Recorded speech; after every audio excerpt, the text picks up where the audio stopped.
Dans cette première série tournée vers l'industrie, on commence avec quelque chose de magique. Clairement, je pourrais rester des heures à siroter un bon jus de pamplemousse devant ça. La fabrication des grillages, les potes. Des objets pourtant tellement simples d'aspect dans la vie quotidienne, mais qui sont juste incroyablement satisfaisants à regarder quand on les voit être fabriqués. Dans un sens, puis dans l'autre. C'est ultra bien séquencé et c'est vraiment propre. Autre petite pépite, comment sont emballés les petits bonbons qu'on retrouve toujours à la fin du resto ou dans les hôtels. Mais si après avoir payé une addition de 240 €, ces gentilles personnes nous proposent une friandise juste ignoble au goût, mais qui n'a pas été emballée à la main. Non, juste 2 pièces qui tournicotent l'emballage plus que rapidement à tour de rôle. Je suis certain qu'après avoir vu ça, vous ne regarderez plus ces trucs de la même manière.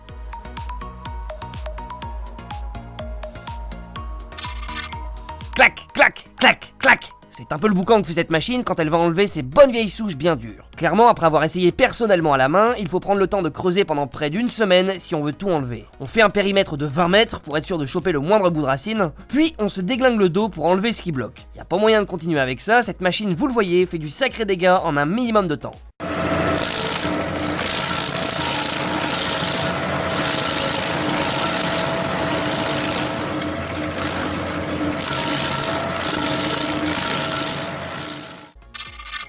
Après le grillage, les chaînes. Que ce soit pour fouetter votre compagnon ou tout simplement accrocher quelque chose, voici comment tout cela est conçu. Ne vous indignez pas dans les commentaires avec ma phrase précédente, tout ceci n'est que sottise, vous commencez à me connaître. Bref, encore une fois une machine bien pensée et bien conçue, qui possède des petits moules qui vont venir plier chaque bout de métal parfaitement à la bonne forme. Franchement c'est extra, je ne me lasse pas de le regarder.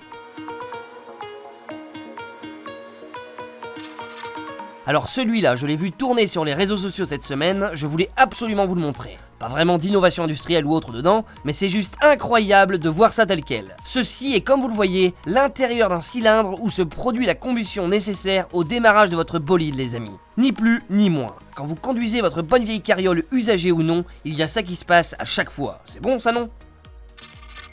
Avant de passer à l'objet de la miniature, je voulais vous montrer un peu comment sont fabriqués les bretzels. Aussi sot que je suis, je pensais que tous ces trucs étaient des biscuits apéro un peu écœurants qui traînent toujours au fond de nos placards et que plus personne ne veut manger. En fait non, c'est une pâtisserie d'Alsace à base de pâte de brioche. Ouais, je suis peut-être la seule personne ici à ne pas connaître ça, mais c'est fou. De une, j'ai appris un truc sur l'existence de cette merveille, mais en plus de ça maintenant, je visualise la façon dont elle est produite. Du 2 en 1.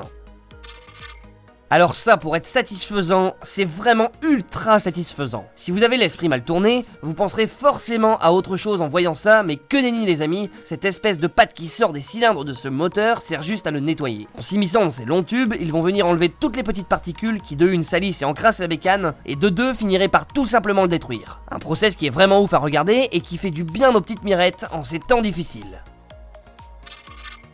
On finit sur celui-là, a cable wrapping machine. En gros, cette bestiole va emballer les câbles à une vitesse inimaginable. Tous ces longs fils qui viennent se croiser, se décroiser, se recroiser, se redécroiser, se tendre, etc., c'est à en perdre la tête. Je ne sais pas comment fait le mec qui bosse à côté de ça, mais au moindre pète, il est dans une mouise celui-là, je n'aimerais pas être à sa place. Quoi qu'il en soit, même si ce sont des robots qui remplacent un travail humain entre guillemets, déjà faire ça à la main, non merci, et de deux, ça reste ultra efficace pour avoir des rendements à grande échelle. Voilà, j'ai construit cette première vidéo industrielle de cette façon, vous me dites dans les commentaires vos impressions, avis ou insultes, je prends tout, je note tout pour revenir encore meilleur. Très bonne soirée à vous, dormez bien, rêvez bien c'est important et surtout, n'oubliez pas d'innover. Ciao.